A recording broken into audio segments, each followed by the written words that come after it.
Hi everyone. So thank you for joining us for this first live stream for the Spicy by Design community. I'm Chandy. I'm the host for today's discussion.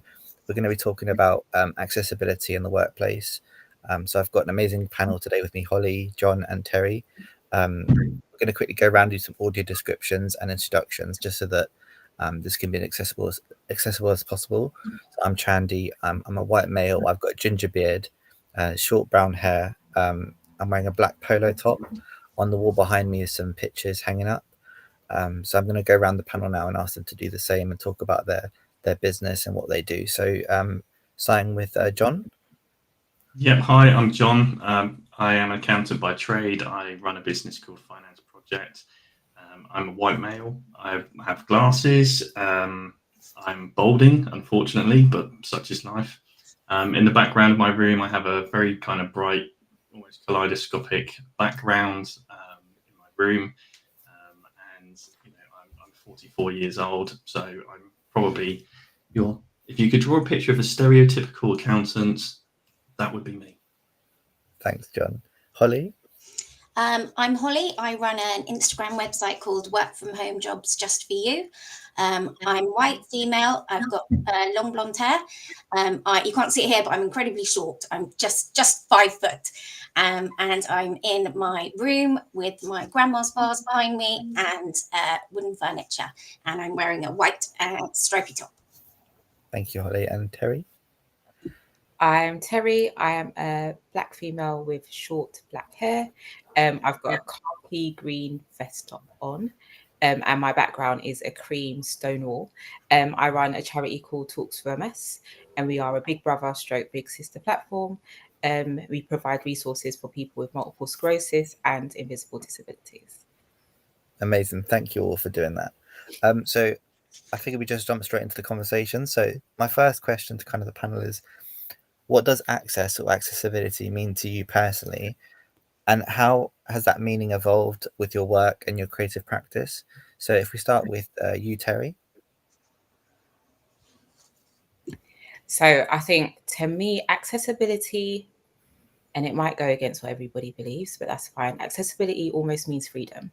So the freedom to participate fully, comfortably, and without having to justify your needs. Accessibility is more than just a buzzword. It should now be a way of life for the way the world is turning so rapidly. At one point, I thought accessibility was just ramps and making sure there was a disabled toilet. Now I know that even, colors on a website change accessibility, change, how accessible it is to somebody. So to me, I believe accessibility means freedom, because we are in a world where it no longer needs to be a thing. It just needs to be the norm. And has that evolved over time? So have you come to that conclusion kind of recently, or is that kind of just something that you're learning all the time? If I'm completely honest, so pre-diagnosis, I've got a disease called multiple sclerosis. I don't believe I looked at accessibility enough before being diagnosed. I also feel like maybe in the first 4 years of being diagnosed, I didn't take it seriously enough until I saw how much things weren't accessible. And although it may not have been something pertaining directly to me, because of the community that I do run, I had to look and think outside the box and be like, okay, cool. What if I was a person in a wheelchair or somebody that had a walking aid, for example, that required these things? And where we are in a venue, in a workplace, it doesn't have that. What if I was a person that maybe had a visual impairment and I'm looking at a website that may have a black background with highlighter yellow colors? I've now made it inaccessible to a whole community of people, and I needed to understand how I could help change that. So no, it hasn't always been something that I focused on, but definitely over the last 4 or 5 years, it's definitely something I've been a lot more intentional about. And for you, Holly, what's accessibility and access mean to you?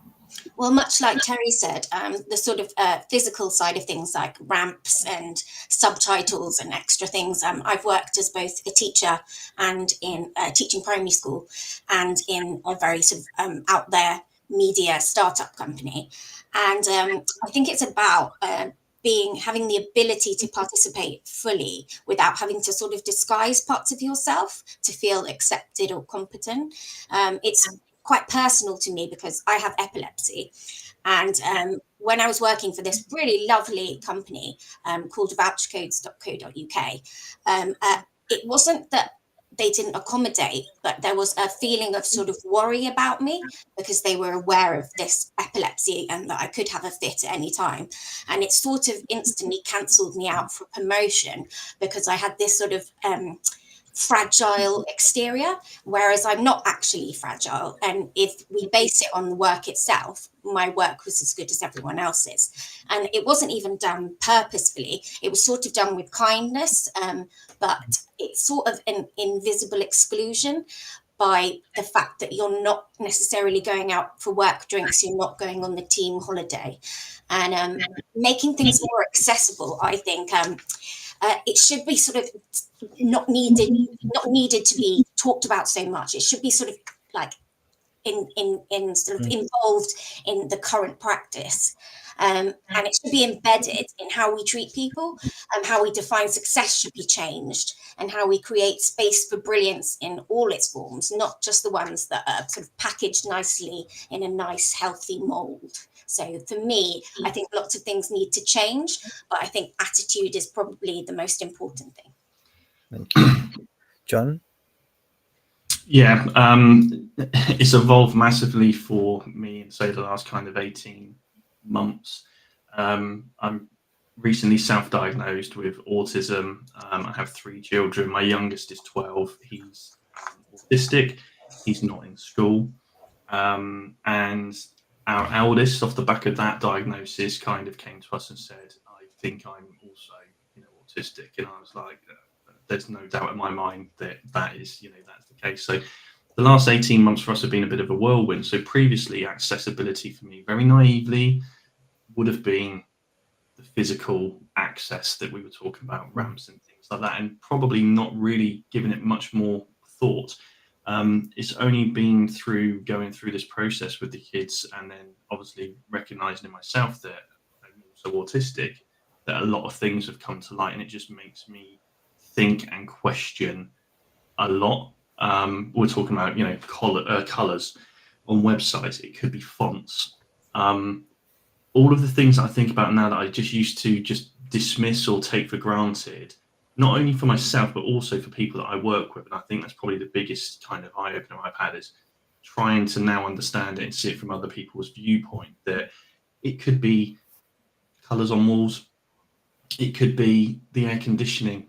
The amount of arguments people have in offices about, the air conditioning, because some people like it hot, some people like it cold, sterile environments, natural light. Accessibility for me, actually, it's all encompassing. It's absolutely everything that is around us. I don't think you can kind of really downplay the importance of people feeling comfortable in their environment. Means that they will show up as their best version of themselves, and for yourself, and also for any employer or job that you're doing. That's got to be a good thing. But it all starts with conversations like this, and just it's an education process, and I'm still very much going through that, and I'm learning stuff all the time, just because I'm reading books, I'm watching YouTube videos, I'm trying to absorb as much as I can, so that I can then help other people. And just in terms of kind of experiences of when things have been made accessible and worked really well, or in contrast when companies haven't been as accessible as possible. Holly, I know you shared kind of one experience earlier, but is there any other times when you've had a really good experience or a really bad experience of Yes, definitely. In terms of teaching, it was an entirely different experience. Having gone from working in a very buzzy media environment to then going into a classroom and teaching everyone from year 1 to year 6, it was just a complete turnaround. But I came across the same sort of hurdles. And something that I put forward is, as a teacher, you're very busy, obviously, and then you have half a day or a couple of hours when you have planning and preparation time for the whole week. And as you can imagine, when you're doing a maths lesson for year 6, you need ultimate concentration, not in just the way that you imagine they're going to take it on board, but the way that you can understand it to present it. And so it's a very sort of focused, in order to be a good teacher, it's a very focused process. And you also have the added time pressure that's a lot of lessons for a lot of different individuals with different needs, all in the space of a couple of hours. And I requested that I would be able to go home to do it, because in order to work at school during those, I would have to sit in the staff room. And as you can imagine, there's gossip, there's lights on, there's lights off, there's smells, there's food cooking. You might not even have access to the computer for that much time. And it was absolute boiling pot for me of never getting anything done in those hours. And I dreaded it. And so I requested that I personally, and possibly everyone else, could go home. And I think it was immediately cancelled out as a definite no. That's just not how we do things. We need to see you on site.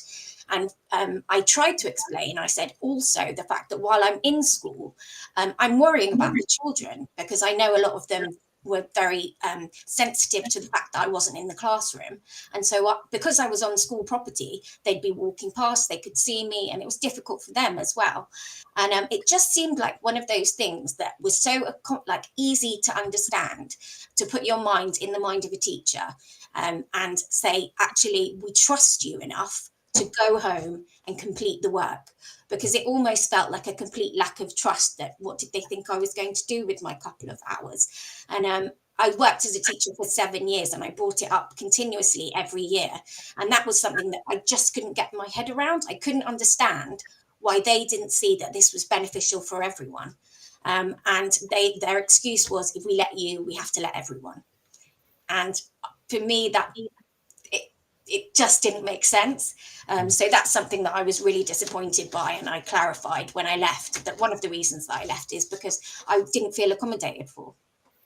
I can see both John and Terry both nodding along and in disagreement. Terry, what are your thoughts, and have you got any other experiences? So my thoughts on that, I would always touch base on, what Equality Act do you guys follow? Because ultimately, especially if I've informed you guys of my diagnosis, you actually have a due diligence and a care duty to staff members, to the children, to make sure that I am catered for. And that's why I also say that accessibility shouldn't just be a buzzword, it should just be. When people say reasonable adjustments, don't make me feel special. Don't want that. It should just be part and parcel of what a company, an institute, a school have in place. Because ultimately, yes, I may be disabled. Yes, I may have, additional needs, additional support needs, but I'm still a person. And I want to be treated as such. And I also feel like that's sometimes why people don't use their voice and don't tell their employers, I may need something additional, because, like I said before, they could be deemed as less than. And that's a horrible and uncomfortable space to be in, and a horrible feeling. So it's really a shame that you had to go through that. So for me personally, for the month of June, I devoted my time to going to loads of conferences, and I looked at everything. Yes, I went to the seminars, I went to the talks, but I also looked at their accessibility, because ultimately these were some amazing conferences, but some of them blocked out a whole community. So one of them in particular, I shan't name them because it's their first time happening in the UK, but there was no lifts anywhere. Every event, and it was I think there was about 5 different venues that you had to go to based on what you wanted to hear, or the different event or the different concert that was happening. And I actually watched 2 security guards have to lift somebody in their wheelchair into the venue just so they didn't miss out. I'm pretty sure they didn't have training on that. I'm pretty sure that wasn't the safest option. I'm pretty sure there was also a venue that they could have found, or a ramp, because it was only about 3 or 4 stairs, to ensure that they didn't block out a whole community of people. As much as, yes, I am mobile, I strap my knee if I know it's going to be a long day of walking, because I've got a knee impingement also. And I looked at the amount of stairs and I said, oh, it looks like I'm not going to that talk then, because there was absolutely no way I was walking up all of them stairs. And it was unfortunate, because I'm now missing out on something because you as an organization didn't do your due diligence and think, hold on, what about the needs of people that may have walking aids, that may be in a wheelchair? What about the needs of people that might just not be able to do it even without a walking aid. But then on the flip side, I have spoken at places before and they've asked me beforehand, are there any additional accessibility needs that you require? Whether it be a quiet room, so not necessarily just of the physical, whether it be a quiet room. And Holly, to your point, sometimes we just need to sit in our silence and do what we need to do, so we can kind of shut our brains off, because it's always so loud sometimes. And to be able to focus and refocus and make sure what we're doing is to the best of our abilities. But ultimately, I'm also of the opinion that people don't know unless they know. I was not looking at accessibility before I got diagnosed. I was not looking at accessibility before I actually required accessibility or was trying to grow a community that had people with accessibility needs. So it's down to us to teach. And I'm very solid on a for us, by us approach, because we know what we require. And I'm always happy to teach them. So yeah, I think there's always two sides to a coin, but it's also great if they are open to wanting to learn.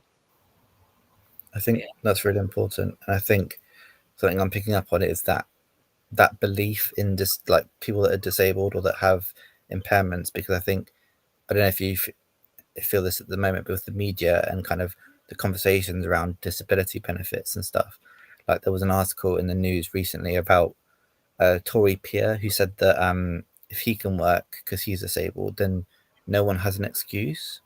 Like no disabled person has an excuse. And I was like, that's proof that disabled people can also be discriminatory towards other disabled people.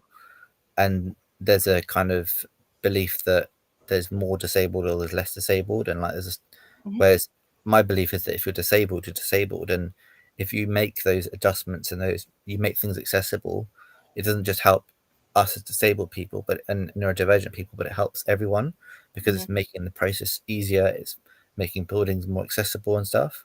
And so like I think that's what people forget sometimes, is that these adjustments or these changes will help everyone in the long term. Yeah. So I received the booklet to renew my PIP this morning, and I was stunned to see that there's 86 parts that you have to respond to, and they give you a month to do it. I said, absolutely not. I'm going to call them and I need to get an extension. But there are some people that will look at it, be completely frantic, put it to one side, not put it back up, but pick it back up again until maybe their PIP has been stopped. And they're like, oh my gosh, my PIP was actually covering a bill. And now they're in a rut. Like, it's so, things that are supposed to be there to support us can also just completely rid us of our independence as well. And yes, like I said, if you see me, you may not think anything of it. You might not think, oh, there's anything wrong with this girl. And I've had someone in my DMs, I put up a post and she said, well, you can't really call yourself disabled because you look fine. Well, first of all, I could call myself what I like. That's the first thing. And second of all, how do you measure disability? And I just don't think that's fair. Sometimes our community can sometimes be the most toxic. Thank you. And John, for you, is there any experiences that you've had where things have been made accessible for you, or in contrast haven't, that has really stood out to you?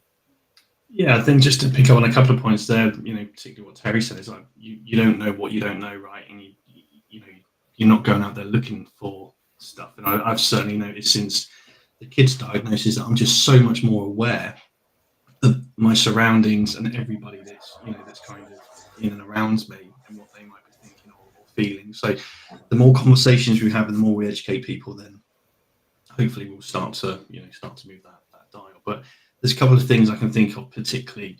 One, accountancy's quite a rigorous, rules-based, job, right? And that's part of the reason that I love it, because there's a place for everything, and if something's out, it's out, and you've got to go and solve that problem. But it also attracts a sort of person that is that way inclined. And I've worked in offices before where we've had junior members of staff. Okay, it's difficult to attract young people to the industry, and it's really difficult to retain them when they're in the door. We've had examples where, someone's been told they're not allowed to use headphones. They were just listening to music while they were working. It's obviously their way of blocking the noise out and just getting on and being, efficient and getting through the day. And they were told that they couldn't do that. Why? I don't understand that. It kind of just sets a real negative tone. It was, oh, well, they won't hear the phone. I was like, well, how loud do you think their music is? And what if they just put one headphone in? Well, no, it's still going to be distracting. I went, well, distracting to who exactly? It's almost it's looking for a reason not to do something rather than to just accommodate the request if that means that person's going to carry on working. The lad was driving from Southampton to Bournemouth every day. It was a long way. In the end, guess what? He left because he didn't feel that it was the right environment for him. And that's such a shame that such a small change can make a difference.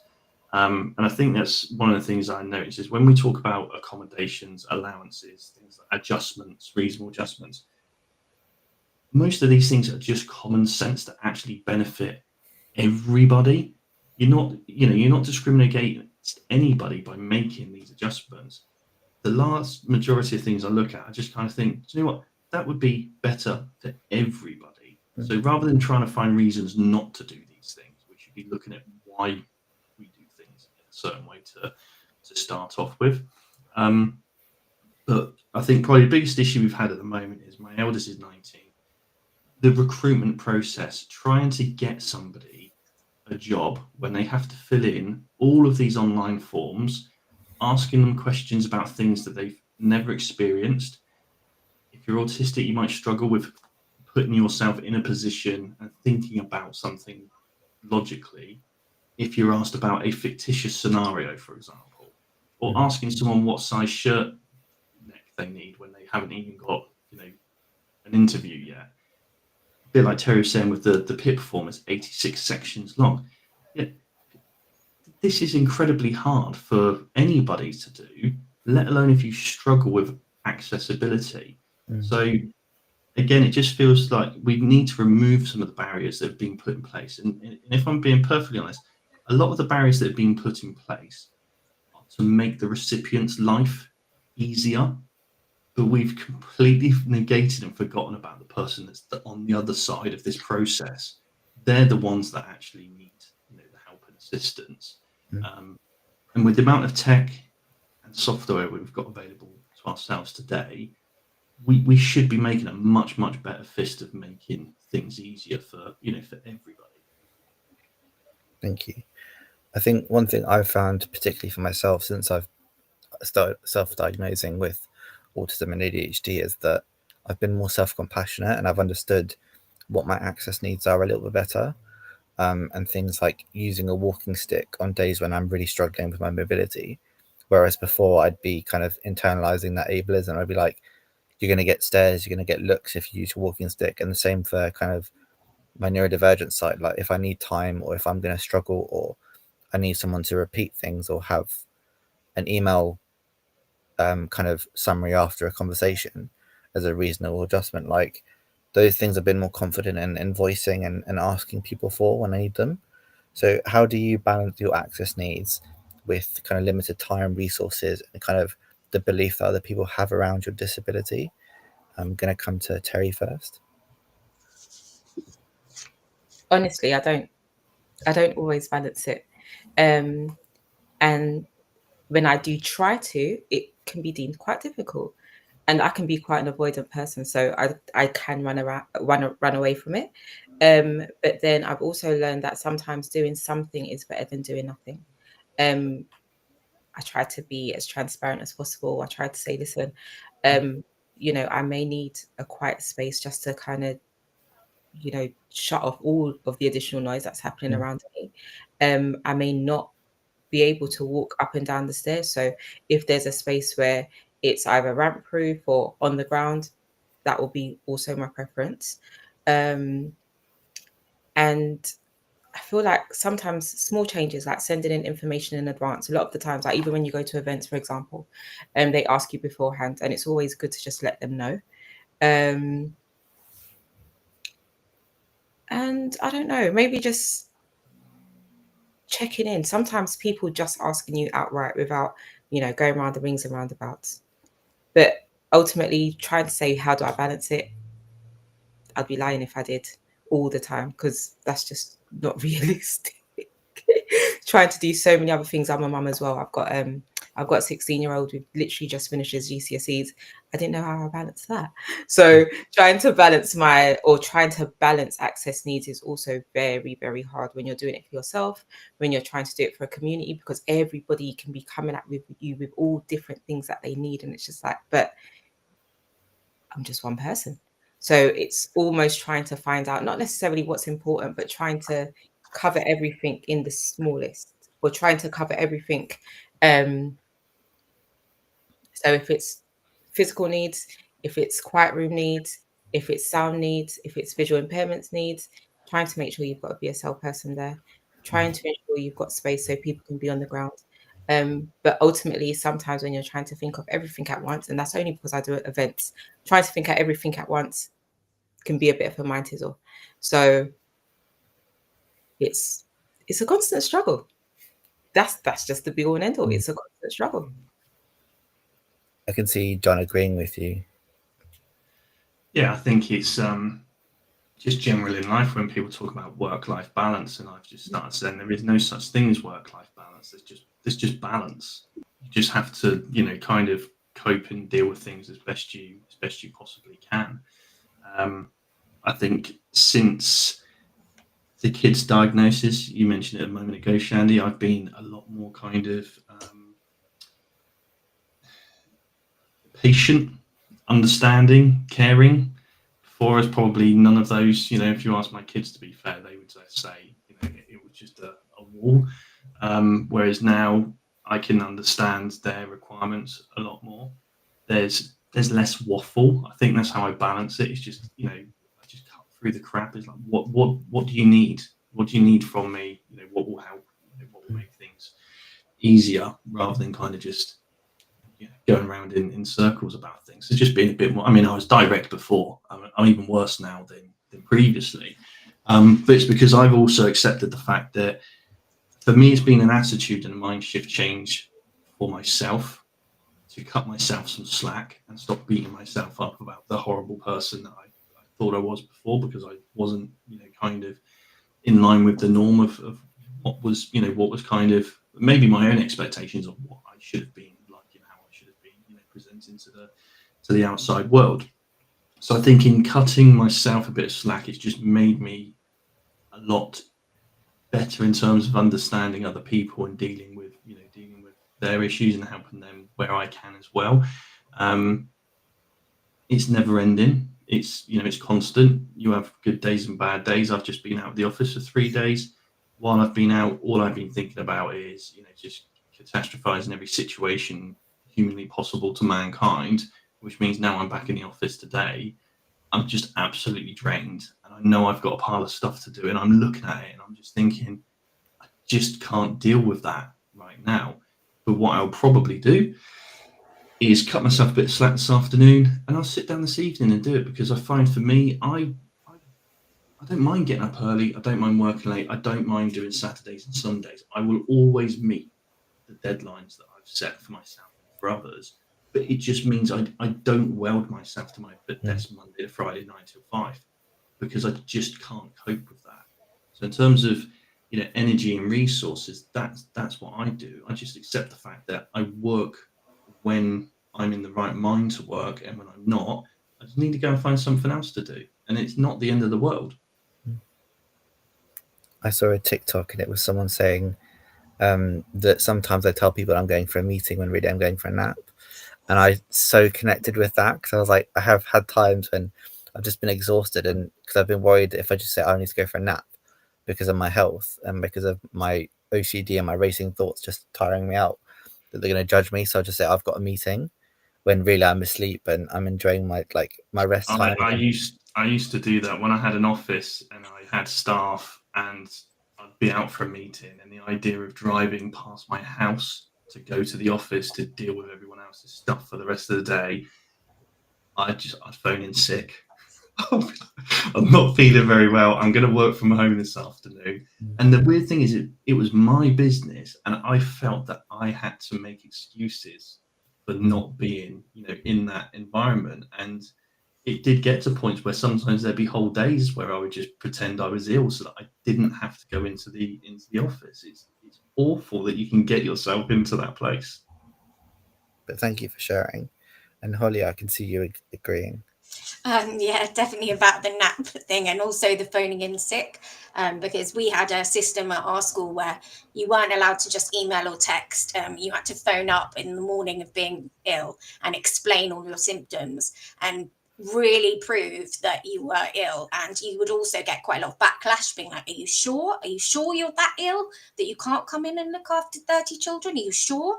And so it was so rare that anyone took a day off because there just wasn't the space for it. In terms of how I balance things, I think just being a lot more transparent and honest has been such a relief for me.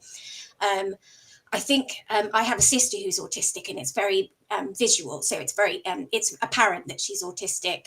She looks different. She moves differently. Her mannerisms are very different. She's fantastic, by the way. But it's very different from me because I know the term masking is commonly used, but I did it so well. And it's absolutely draining to constantly try and be this person that everyone thinks you are. And I think when I really sort of dropped it all and was a lot more direct, and also the people I was mixing with socially had complex needs as well, and I saw how wonderful they were. I think that sort of directness and asking, not necessarily for help, but asking for this is what works for me, is a really refreshing way of working, whether you're working for someone. And I always ask, one of my first questions is, how do you like to be contacted? Because I think it's so personal. Like, I don't really like people phoning me up because it sort of breaks my distraction. I prefer to have it on an email so I can save it on a timetable, and it's all very organized. And I feel that if I respect others by doing the same, would you like me to message you? Would you like me to email? It just sort of that open conversation of what's good for you, what's good for me, works really well. And in terms of having people work for me, remote workers, just never sort of giving like an ultimatum, more just like asking their opinion on things is just so much better. And I would say to sort of any manager that I've worked for, or just in general, that it's that open conversation of what works for everybody that is what is really necessary. And like working in a classroom where you have lots of different children with lots and lots of different needs, and making your classroom, I mean, it's actually quite scary how late this has come about, that we are like adding sensory things to classrooms, thinking about the classroom setup before the beginning of the day, what's going to be distracting, whether children need fidgets and things. But then it's quite shocking that you put all that effort into your classroom and then you go up to the staff room and the same courtesy is not given to you.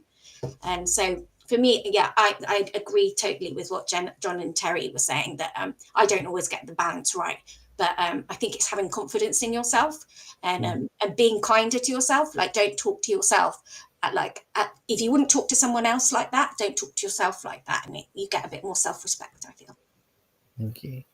And my final question to the three of you is, what are some of the small but powerful shifts that people and organizations could make to bring more inclusion and accessibility to the experience of the workplace? Holly, if we start with you. Well, mine is, I'm really passionate about offering flexible working. I've had so many messages and emails from people with complex needs, but also parents and people who might not necessarily sort of be able to travel due to finance issues, and so many people just saying, I can do this job, I'm not lazy, they just won't let me because they don't trust us. And I think it's ironic, considering that we were all packaged off home during the pandemic and expected to do exactly the same tasks. I taught a whole class online. Interesting.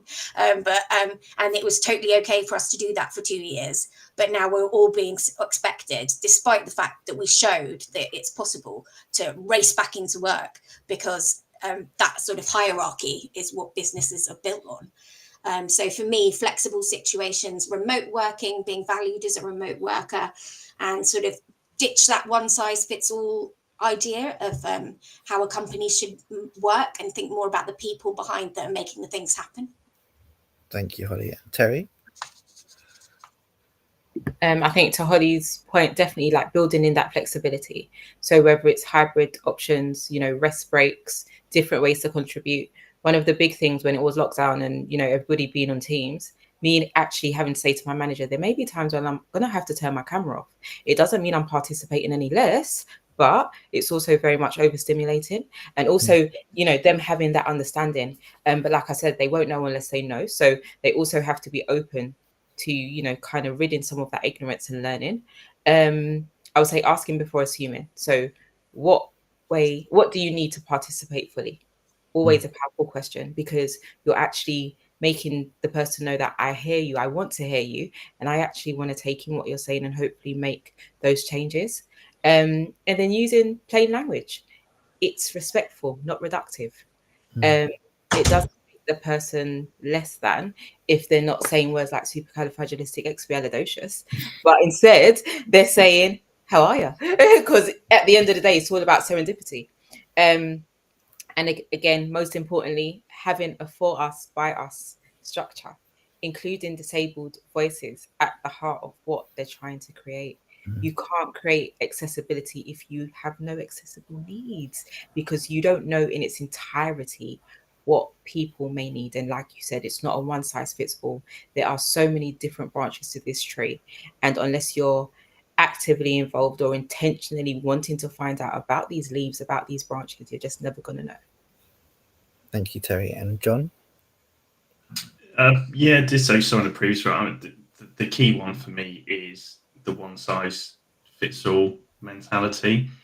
We have to, we have to move away from, from that process. And again, to iterate a previous point, it's there to be super efficient, to be super effective, to make life easy. But for who?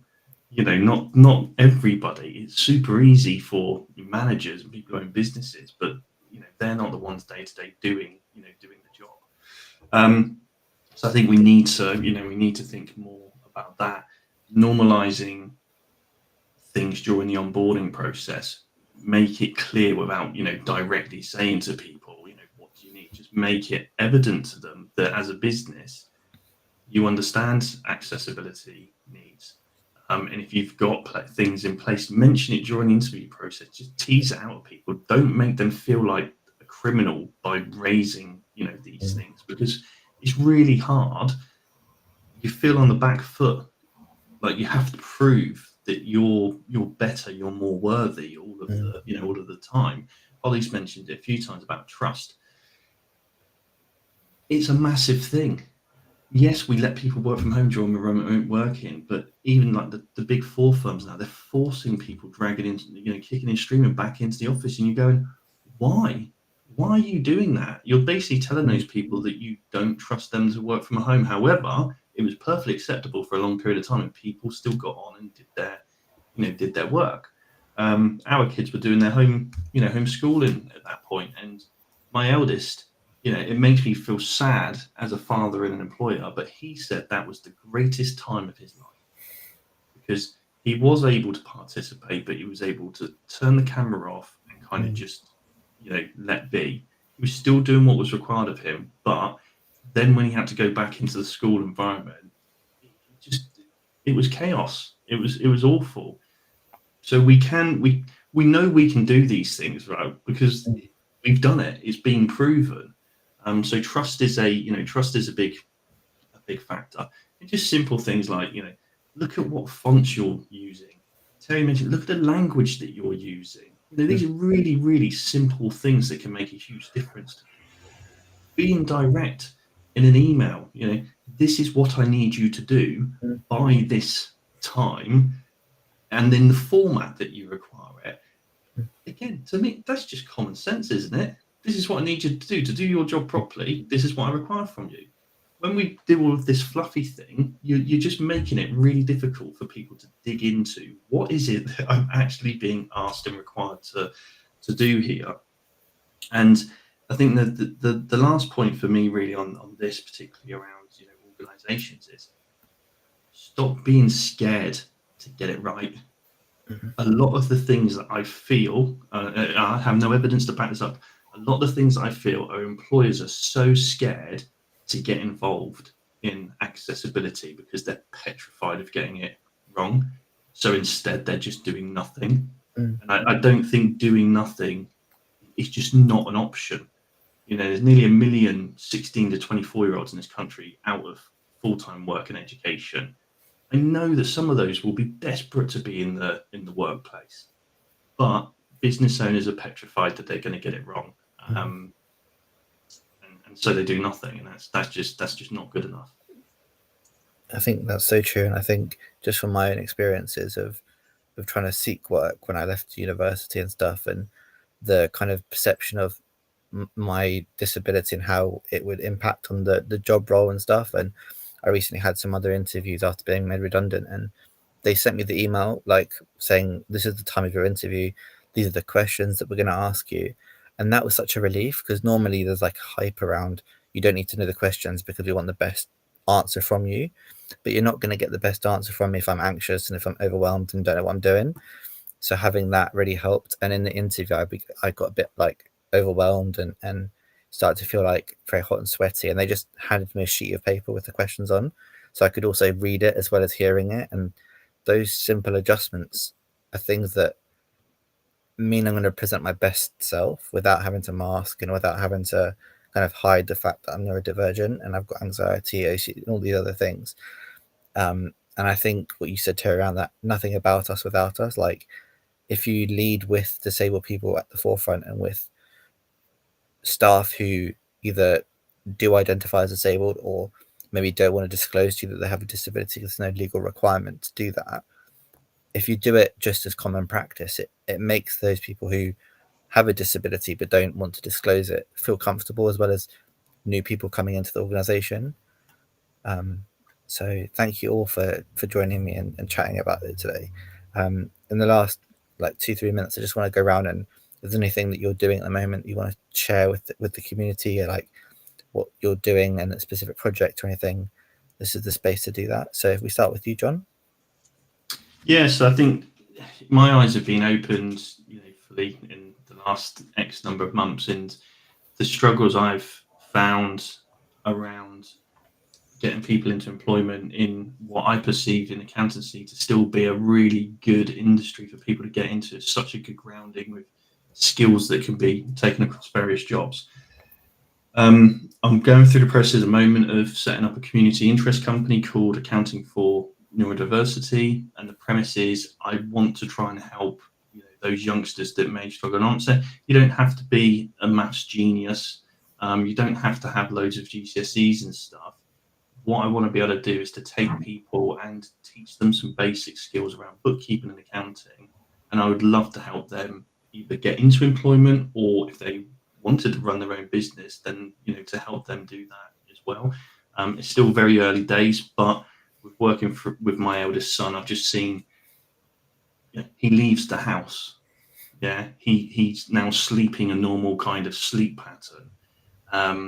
He's interested in things. He's communicating with the rest of the family in a way that he's never done before. He's earning a bit of money, so he's kind of now interested in earning more money because he now wants to go and do other things.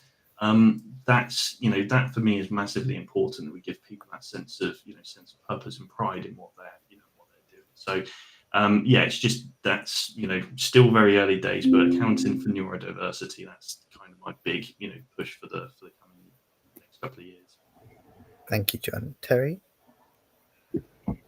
So I'm not sure if any of you knew, but this year I created something called the Empowerment Awards, and it was a disability-based awards. And ultimately, it was to recognise the change makers and the trailblazers in the disability community that don't normally get the recognition they deserve. So we're the first to acknowledge people with additional needs and also assistance dogs. And we're going again for our second year, and the nomination process starts on the 1st of August. So we're just making sure all the tech is as accessible as possible, to ensure nobody gets left out of that nominating process. And we've also started doing fitness areas for people with different accessible needs, because we also know that gyms aren't. So again, the For Us by Us, we had our first one last month. We had 11 people attend, and we had an amazing time. And we go again, I believe, July, in a beautiful, accessible venue in Stratford, because I also believe that just because, we may need different adjustments or accessibility needs doesn't mean we can't have it in a nice space.